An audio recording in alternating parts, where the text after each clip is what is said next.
Assalamualaikum warahmatullahi wabarakatuh. Alhamdulillahi rabbil alamin. Wa bihi nasta'in ala umurid dunya waddin. Wassalatu wassalamu ala ashrafil anbiya'i wal mursalin Sayyidina wa habibina wa syafi'ina wa maulana Muhammadin wa ala alihi wa ashabihi ajma'in, amma ba'du. Rabbish rahli sadri wa yassirli amri wa halul 'uqdatam min lisani yafqahu qawli.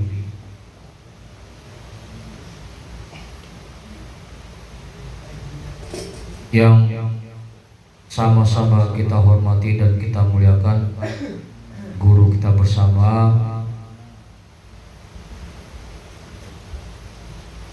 Abuya Kiai Haji Abdurrahman Syarbini beserta keluarga besar. Mudah-mudahan beliau selalu diberikan sehat walafiat sehingga bisa terus membimbing kita, mendidik kita ke jalan yang diridhoi Allah Subhanahu wa taala. Puji syukur mari sama-sama kita panjatkan ke hadirat Allah Subhanahu wa taala.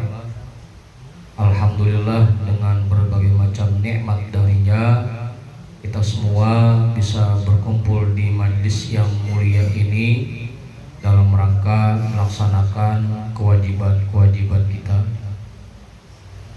Sholawat dan salam juga tak lupa kita limpah curahkan kepada pemimpin kita, Nabi besar Muhammad Sallallahu Alaihi Wasallam.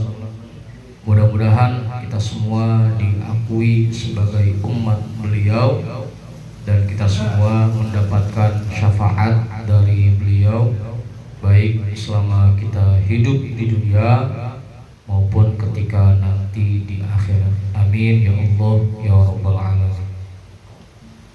Dan untuk kesempatan malam hari ini saya siapkan materi khusus yang nanti akan kita bahas bersama. Saya kasih judul namanya Trilogi Ukhuwah. Trilogi Ukhuwah.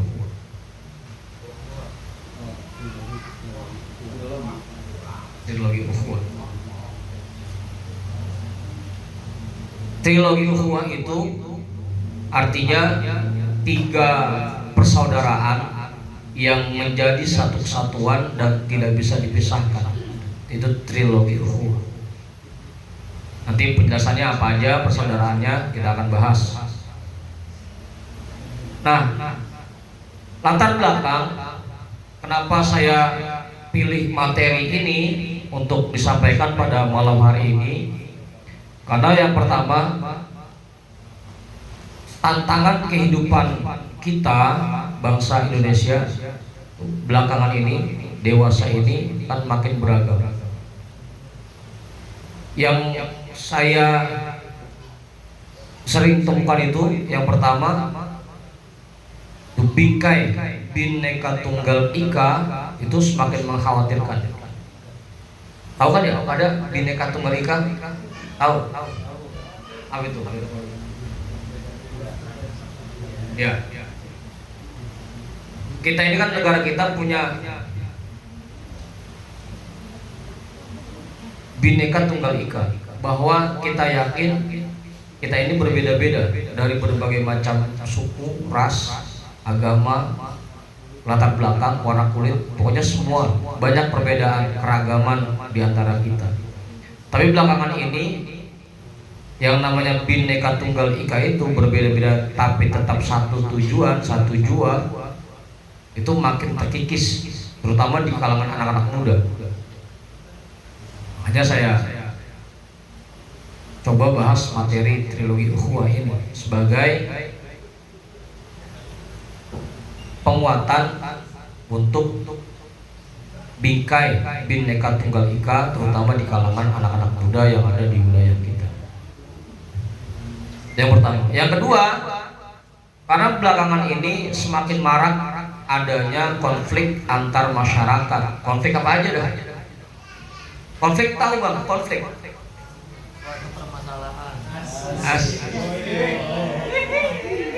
Ya, konflik itu kalau dibilang perseteruan lah.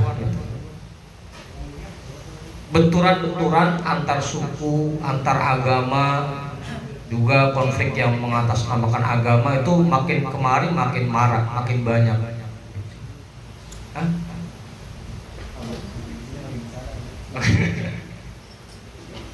Ya kadang-kadang ada aja masalahnya, gara-gara hal sepele, hal kecil, cuma gara-gara beda warna, beda kelompok, konflik akhirnya, benturan, bentrokan. Anak-anak muda tiba gara-gara beda sekolah, bentrok. Apa namanya? Tawuran. Konflik antar masyarakat. Kemudian banyak juga semakin mewabahnya labelisasi status bukan Islam kepada sesama pemeluk agama Islam, padahal Islamnya sama, tapi tiba gara-gara beda dikit langsung dibilang bukan Islam, dia dibilang sesat, dibilang kafir, padahal tiba beda pendapat sedikit.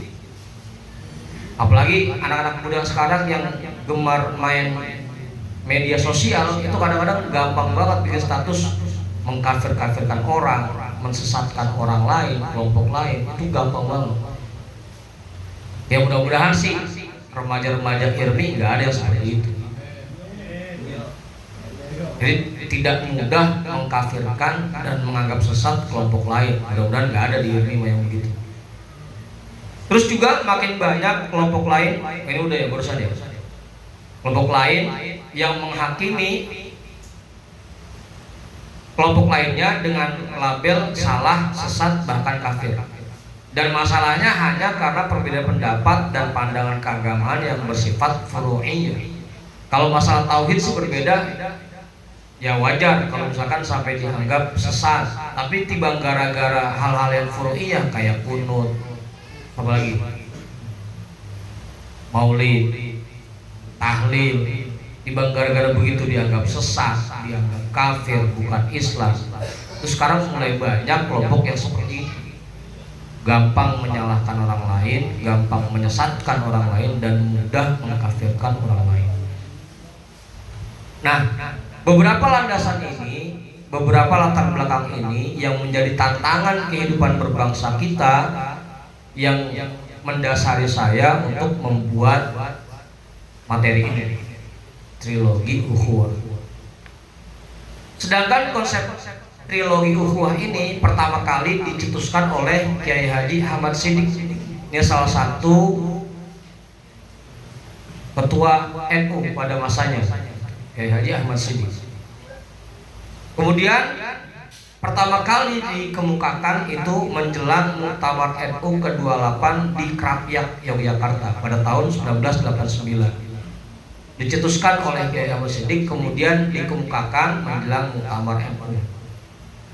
Setelah itu pertama kali dirumuskan, setelah dikemukakan baru dah dirumuskan dan ditetapkan tentang trilogi ukhuwah ini dalam keputusan Muktamar NU ke-29 tahun 1994 di Cipasung, Tasikmalaya. Nah, konsep trilogi ukhuwah ini adalah menyatukan antara ukhuwah Islamiyah, ukhuwah wathaniyah, dan ukhuwah basyariyah. Jadi kita ini dalam kehidupan berbangsa ini punya tiga ukhuwah: ukhuwah Islamiyah, ukhuwah wathaniyah, dan ukhuwah basyariyah. Apa udah? Ukhuwah Islamiyah, ukhuwah wathaniyah, dan ukhuwah basyariyah. Trilogi ukhuwah ini dibangun di atas pola keterpaduan tata hubungan dengan sesama manusia. Karena yang namanya manusia, kita sadar betul bahwa kita ini makhluk sosial, makhluk yang tidak bisa sendiri. Ngapain aja kita butuh orang lain. Makanya harus punya tata hubungan dengan sesama manusia. Biar kata hebat banget, kayak Gus Wildan misalkan pinter banget, ganteng banget, duitnya banyak juga ongkoh, dia tetap butuh orang lain, nggak bisa sendirian. Kita ini makhluk sosial, nggak bisa itu sendirian. Makanya harus membangun tata hubungan dengan sesama manusia. Kalau bahasa Arabnya al-alaqah bainan nas, gitu. Tata hubungan dengan sesama manusia. Nah, ukhuwah Islamiyah sendiri artinya adalah tata hubungan antara sesama manusia yang berkaitan dengan keislaman. Jadi ukhuwah Islamiyah artinya hubungan antar sesama pemeluk agama Islam. Meskipun bukan dari rahim yang sama, meskipun bapaknya beda, engkongnya beda, emaknya beda, uaknya beda, sesama kita, selama kita masih sama-sama agama Islam, kita ini bersaudara. Saya sama Gus Delami, sama Gus Reja, sama abang-abang di sini, kakak-kakak di sini, semua kita ini saudara. Saudara apa? Saudara sesama pemeluk agama Islam. Saudara sesama Muslim. Al-Muslim akhul Muslim, itu dalilnya. Orang Muslim itu saudara bagi Muslim yang lain. Atau kalau di Al-Qurannya itu ada innamal mu'minuna ikhwatun. Sesungguhnya orang mukmin itu saling bersaudara. Kita ini saling bersaudara. Meskipun baba kita beda, emak kita beda, tapi karena kita memeluk agama yang sama, kita ini semua bersaudara. Yang kedua, ukhuwah watoniyah. Ukhuwah watoniyah adalah tata hubungan antara sesama manusia yang berkaitan dengan ikatan kebangsaan dan kenegaraan. Ini lebih luas lagi nih jangkauannya. Kalau tadi ukhuwah Islamiyah hanya persaudaraan sesama Muslim, kalau ukhuwah watoniyah pokoknya semua orang yang tinggal di negara Kesatuan Republik Indonesia ini adalah saudara. Apapun sukunya, apapun agamanya, apapun warna kulitnya, apapun rasnya, kita semua ini saudara. Jadi nggak ada lagi saya orang Betawi, itu bukan orang Jawa. Selama kita masih ngaku bahwa kita merupakan warga negara Indonesia, maka kita bersaudara dengan siapapun yang tinggal di negara Indonesia.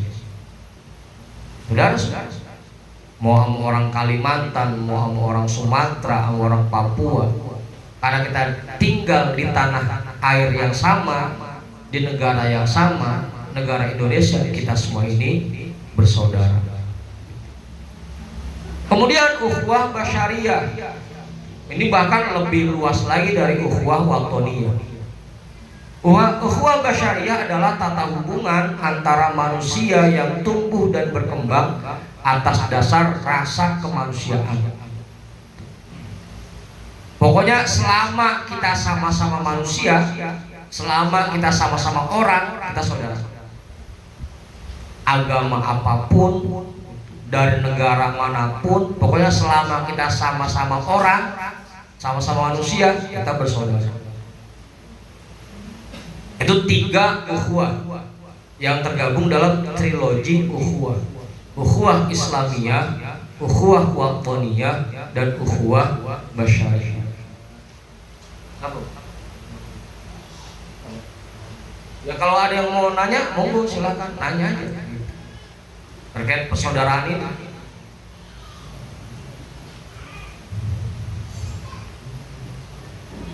Udah tuh. Kemudian ruang lingkupnya, kalau ukhuwah Islamiyah itu mencakup seluruh aspek kehidupan, baik itu masalah ibadah, muamalah, pernikahan, pergaulan, interaksi keseharian, itu kita saudara. Pokoknya sama. Hak kita dengan orang Muslim yang lain itu sama. Dia boleh ibadah dengan tenang, kita pun boleh ibadah dengan tenang. Jangan saling mengganggu ibadah yang dikerjakan oleh sesama muslim. Itu dalam masalah ibadah. Pokoknya dalam segala hal. Kalau ukhuwah Islamiyah, kalau ukhuwah watoniyah itu mencakup aspek kemasyarakatan, kebangsaan, dan kenegaraan.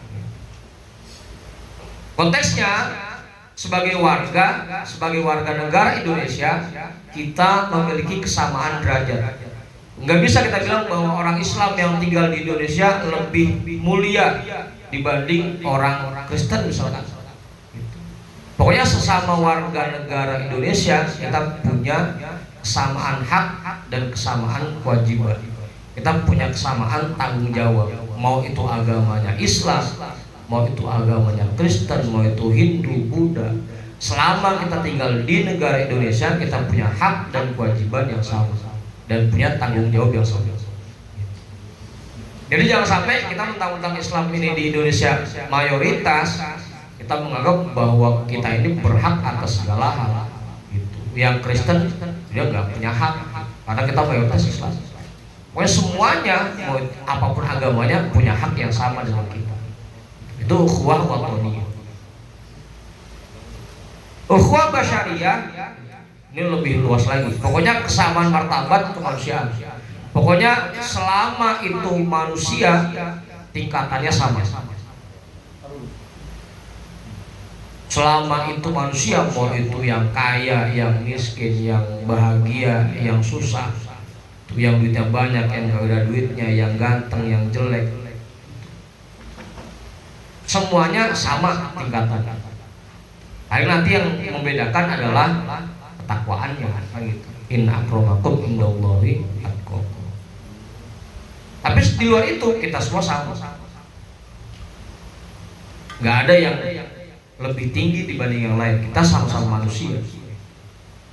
Nggak ada saya merasa lebih mulia dibanding Gus Wildan. Kita sama-sama manusia.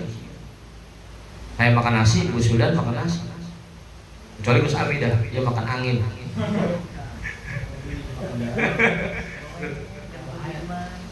Ukhuwah Islamiyah, ukhuwah watoniyah, dan ukhuwah basyariyah. Udah situ, sampai sini.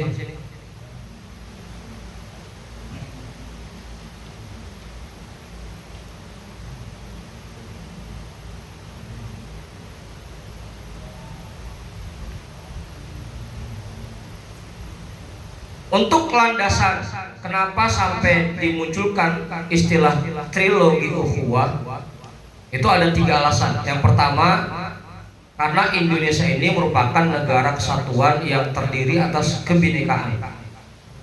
Kita sadar betul bahwa warga Indonesia ini nggak ada yang sama. Semuanya beragam, banyak perbedaannya. Baik itu rasnya, sukunya, agamanya, warna kulitnya, keyakinannya, banyak perbedaan di situ. Yang jika perbedaan itu tidak dikelola dengan baik, dapat mengakibatkan perpecahan dan kehancuran bangsa. Makanya trilogi ukhuwah ini dikemukakan dan dirumuskan oleh Kiai Haji Ahmad Siddiq, tujuannya agar negara kesatuan Republik Indonesia tidak mengalami perpecahan di antara warganya. Kalau kita bisa menerapkan ukhuwah Islamiyah, kalau kita bisa menerapkan ukhuwah watoniyah, kalau kita bisa menerapkan ukhuwah basyariyah dalam berbangsa dan bernegara, insya Allah bangsa ini aman. Kita tidak mudah menyalahkan kelompok lain, tidak memiliki kebencian kepada kelompok-kelompok lain, sama orang yang pemikirannya berbeda sama kita, sama orang yang punya pandangan berbeda, kita nggak gampang benci dan nggak gampang menyalahkan. Kalau kita bisa menerapkan 3 ukhuwah ini dalam kehidupan kita, karena akibatnya nanti kayak kemarin aja di tahun 2019 itu tiba gara-gara beda pilihan aja itu berantemnya sampai sekarang masih berasa berantem. Kemana-mana. Padahal kalau kita meyakini bahwa Indonesia ini negara yang beragam, yang punya banyak keragaman, yuk beda pendapat, nggak jadi masalah sih. Tapi ingat, kita ini bersaudara, jangan sampai gara-gara beda pendapat kita jadi bermusuhan kan. Abu sama namanya siapa? Bang Ikhwan. Oh itu Ikhwan, bersaudara itu saudara. Kan? Ikhwan. Misalkan saya punya pandangan yang berbeda dengan Bang Ustadz Ikhwan, beda pendapat silahkan. Apaan? Beda pendapat boleh-boleh aja, tapi jangan sampai kita jadi musuhan kan gitu. Apalagi timbang cuma gara-gara beda majelis, ini majelis Irmi, ntar musuhan sama majelis apa? Nusa gitu. Timbang gara-gara beda majelis doang jadi musuhan kan. Cuma beda guru doang jadi musuhan. Itu hal-hal kecil yang picik banget kalau sampai gara-gara itu kita sampai musuhan. Timbang gara-gara beda tempat nongkrong jadi musuhan. Makanya harus kita terapkan ukhuwah Islamiyah, ukhuwah watoniyah, dan ukhuwah basyariyah, agar kita tidak terjadi perpecahan di antara kita, tidak terjadi permusuhan di antara kita. Itu yang pertama, alasannya. Yang kedua, kenapa kita harus menerapkan trilogi ukhuwah? Karena memang ini buat yang jadi pengurus NU ya, dan jadi warga NU, bahwa dalam anggaran rumah tangga NU di bab 8 pasal 16 tentang kewajiban dan hak anggota di huruf C itu berbunyi bahwa kewajiban anggota NU itu memupuk dan memelihara ukhuwah Islamiyah, ukhuwah watoniyah, dan ukhuwah basyariyah. Kewajiban warga NU. Bisa saja warga NU bukan. Tapi kalau masih mandang bahwa orang lain berbeda sama kita, berarti kita masih menyalahi ini. Kewajiban kita nih, kewajiban kita ini kan, saya yakin abang-abang ini kan baba-babanya pada NU semua nih. Emang tukang tahlil, tukang maulid gitu kan ya. Dan sekarang kita tanamkan bahwa kita ini wajib memelihara ukhuwah Islamiyah kita, saudara sesama muslim. Kemudian ukhuwah watoniyah, persaudaraan kita kepada sesama warga negara Indonesia. Yang ketiga, ukhuwah basyariyah, persaudaraan kita kepada sesama manusia. Jangan sampai kita memandang rendah orang lain, timbang gara-gara kita Ramadan rada veteran, rada rajin ngajinya, sehingga memandang orang lain rendah. Jadi mentang-mentang kita Islam, memandang orang-orang yang Kristen, yang non Muslim lebih rendah dibanding kita. Itu tidak mencerminkan trilogi ukhuwah ini. Pokoknya orang yang sudah memupuk dan memelihara ukhuwah Islamiyah, ukhuwah watoniyah, dan ukhuwah basyariyah tidak akan memandang rendah orang lain dan tidak akan mudah menyalahkan kelompok lain. Itu orang-orang yang sudah memelihara ukhuwah Islamiyah, ukhuwah watoniyah, dan ukhuwah basyariyah. Dan ini juga menjadi keputusan Muktamar NU ke-33 di Jombang tahun 2015. Poin ke-9 tentang khosois aswaja an-nahdiyah, karakteristik aswaja NU, yang menyebutkan menjaga ukhuwah imaniyah Islamiyah di kalangan kaum muslimin dan ukhuwah watoniyah terhadap para pemeluk agama-agama lain. Ini harus kita tanamkan. Sesama orang muslim kita meyakini bahwa kita bersaudara karena sama-sama beragama Islam. Kepada orang lain kita meyakini bahwa kita sama-sama bersaudara karena kita tinggal di negara yang sama, negara Indonesia. Makanya enggak lagi membeda-bedakan, oh itu orang Kristen tuh jangan temenin, enggak. Kita bersaudara, cuma saudara sebangsa dan seair, meskipun bukan saudara seiman. Kalau makalah Sayyidina Ali kan begitu, an-nasu sinfani, imma akhun laka fid dini au nazirun laka fil khalqi. Sayyidina Ali itu pernah bilang begitu, manusia itu dua kelompok, imma akhun laka fid dini, bisa jadi dia saudaramu sesama agama, saudara satu agama, sama-sama Islam. au nazirun laka fil khalqi, atau saudara sesama manusia. Gitu. Kalau bukan agama Islam tetap kita saudara karena kita sama-sama manusia. Gitu. Jadi jangan sampai mentang-mentang dia non muslim haknya kita injek-injek, kita rendahkan, kita sakiti. Itu tidak mencerminkan trilogi ukhuwah. Dalam konteks NU-nya sendiri, menjaga ukhuwah an-nahdiyah, persaudaraan sesama warga NU, itu sebuah keharusan, terutama untuk menjaga persatuan dan kekompakan seluruh warga NU. Jadi gimana kita mau menerapkan ukhuwah basyariyah, gimana kita mau menerapkan ukhuwah watoniyah, gimana kita mau menerapkan ukhuwah Islamiyah, ukhuwah an-nahdiyah. Orang sesama majlis aja masih pada berantem. Sama-sama nih ngajinya diiringi bareng-bareng sama-sama. Itu aja masih kagak kompak gini kan. Gimana mau nerapin ukhuwah yang lain?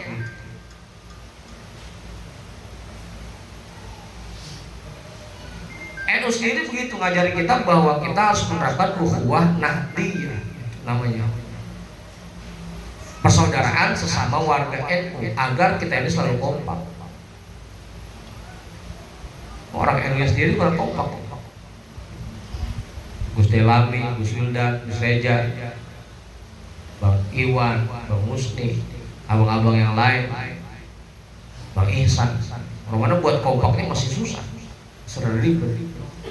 Gimana buat menerapkan ukhuwah yang lingkupnya lebih luas lagi? Itu bahkan menjadi keputusan Muktamar NU ke-33 di Jombang. Nah ini implementasinya nih, penerapan trilogi ukhuwah. Seperti apa sih penerapannya dalam bermasyarakat? Yang pertama, dalam menerapkan trilogi ukhuwah ini kita harus memiliki 4 sikap. 4 sikap. Sikap yang pertama, sikap akomodatif, yaitu bersedia menampung berbagai kepentingan, pendapat, dan aspirasi dari berbagai pihak. Itu yang pertama, sikap akomodatif. Artinya siapapun boleh berpendapat. Misalkan dalam satu rapat RT, di situ ada warga Islamnya, ada warga non Muslimnya. Bukan berarti yang boleh berpendapat dan yang boleh didengar pendapatnya cuma warga Muslim doang. Warga non Muslim pun boleh mengajukan pendapatnya. Dan kita harus bersedia menampung itu. Silakan abang-abang yang dari non Muslim kalau mau berpendapat silakan ajukan pendapat. Kita harus bisa seperti itu. Jangan sampai mentang-mentang kita Islam pengennya kita doang yang didengerin, tapi tidak mau memberikan kesempatan kepada orang-orang non Muslim untuk memberikan pendapatnya. Itu nggak boleh. Itu namanya sikap akomodatif. Yang kedua, sikap selektif.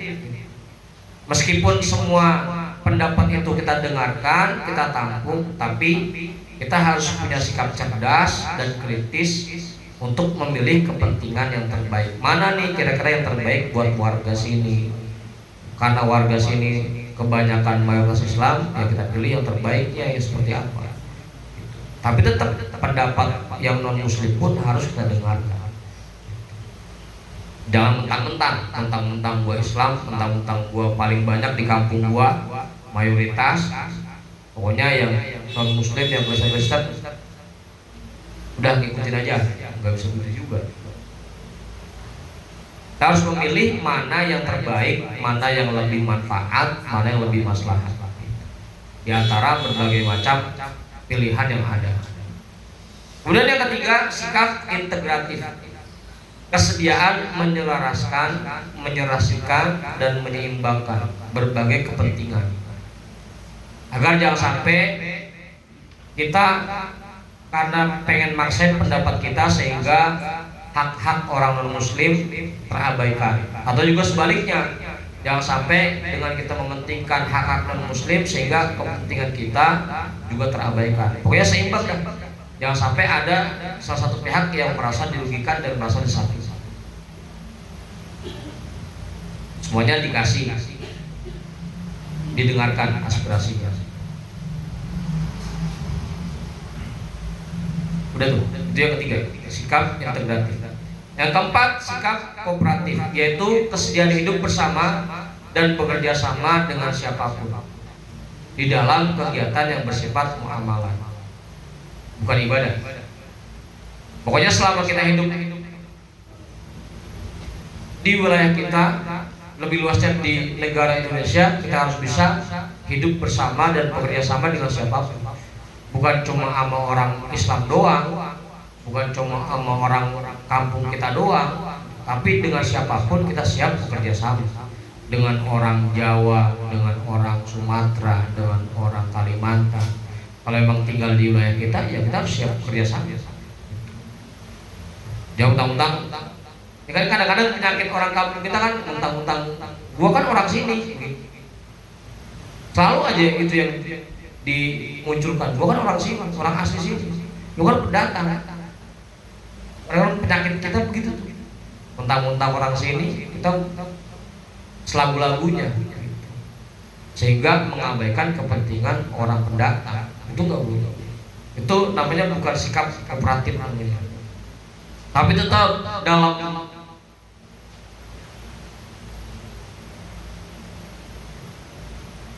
hidup bersama dan bekerja sama dengan orang-orang, dengan siapapun itu, tetap menjaga tuntunan syariat Islam. Tetap itu, jangan sampai mentang-mentang gitu kita berusaha menerima aspirasi orang-orang non muslim, kita sampai mengabaikan tuntunan syariat Islam. Itu juga nggak boleh juga. Kalau bahasa Arabnya tuh ada tafrid, ada ifrad. Tafrid itu sembrono, ifrad itu berlebihan. Itu dalam menerapkan trilogi ukhuwah. Yang terakhir, kenapa trilogi ukhuwah ini sangat penting untuk kita terapkan? Karena trilogi ukhuwah ini bagian dari Aswaja An-Nahdiyah. Aswaja An-Nahdiyah yang memang trilogi ukhuwah ini tujuannya untuk mengaktualisasikan nilai-nilai Islam yang fundamental. Karena kan kita yakin bahwa Islam ini agama yang rahmatan lil alamin. Kalau misalkan kita mengabaikan trilogi ukhuwah ini, maka nilai-nilai Islam rahmatan lil alamin ini akan hilang jadi. Malah terkesan Islam ini kaku, terkesan Islam ini kasar kepada kelompok-kelompok yang bukan Islam. Makanya trilogi ukhuwah ini sangat penting untuk kita terapkan agar nilai-nilai Islam rahmatan lil alamin bisa kita terapkan dengan baik. Yang diantaranya nilai-nilainya itu ada nilai ta'adul, tawazun, tawasud, tasamu, dan islahiyah. Itu 5 nilai Islam fundamental yang termasuk nilai Islam rahmatan lil alamin. Dan semuanya tertuang dalam Fikroh An-Nahdiyah. Buat abang-abang yang udah pernah dengar tentang fikroh dan harokah An-Nahdiyah, pasti udah paham istilah ini, istilah ta'adul, i'tidal, tawazun, tawasud, tasamu, islahiyah. Itu semua merupakan fikroh An-Nahdiyah, pemikiran Aswaja An-Nahdiyah. Dah, cara saya itu aja ya, jam 10. Sekali lagi saya ingetin buat abang-abang dan kakak-kakak semua, ayo kita terapkan ukhuwah, trilogi ukhuwah ini, ukhuwah Islamiyah, ukhuwah Watoniyah, dan ukhuwah Basyariyah. Ukhuwah Islamiyah tadi kita sesama muslim, kita semua saudara, al muslim akhul muslim. Ukhuwah Watoniyah dan ukhuwah Basyariyah, persaudaraan, kita saudara karena kita tinggal di negara yang sama, di negara Indonesia, dan juga karena kita sama-sama manusia. Itu kadang-kadang kalau saya baca hadis khairun nas anfa'uhum linnas, hafal nggak? Kakak-kakak sini ada yang hafal nggak? Khairun nas anfa'uhum linnas. Ini kadang-kadang sama kita disalah artiin. Padahal kan khairun nas, manusia terbaik adalah anfa'uhum linnas, manusia yang paling bermanfaat untuk manusia yang lain. Itu kata-katanya manusia. Itu bukan khusus buat muslim aja. Semua, siapapun orangnya, apapun agamanya, dari manapun dia berasal, kalau dia bermanfaat buat orang lain, maka dia manusia terbaik. Karena kalau Rasulullah dalam mengatakan sebuah hadis itu kata-katanya jelas. Kalau Rasul mau arahkan ke orang muslim pasti jelas, al muslim akhul muslim. Itu orang muslim saudaranya orang muslim yang lain. Pakai kata-katanya jelas, al muslim. Nah, di hadis yang tadi khairun nas anfa'uhum linnas, Rasulullah pakai kata-katanya annas. Dalam Al-Quran sendiri kata-kata annas itu berbeda dengan kayak misalkan kita baca Al-Quran ada ya ayuhan nasu budu robbakum, ada juga kita baca ya ayyuhalladzina amanu. Itu annas dan alladzina amanu itu berbeda. Kalau alladzina amanu itu orang-orang beriman, kalau annas itu lebih umum lagi, mau yang beriman mau yang gak beriman itu annas sebutannya. Nah, khairun nas anfa'uhum linnas itu luas maknanya. Bukan buat orang muslim doang. Siapapun orangnya, selama dia bermanfaat buat orang lain, dia menjadi manusia terbaik. Nah, itu dasar dalil tentang ukhuwah basyariyah, saudara sesama manusia.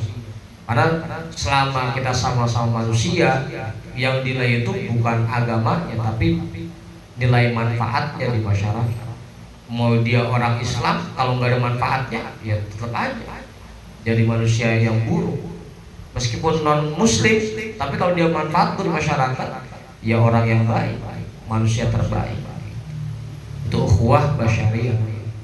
Makanya jangan sampai mentang-mentang kita Islam merasa lebih tinggi dibanding orang-orang non-muslim dalam kaitan yang berkaitan dengan hak-hak dan kewajiban di lingkungan. Jangan sampai. Ya kalau masalah keyakinan akidah kita bahwa orang Islam itu yang paling benar dan nanti akan selamat, itu bodoh. Tapi kalau dalam lingkungan kita nggak boleh menganggap bahwa diri kita lebih mulia dibanding orang-orang lain.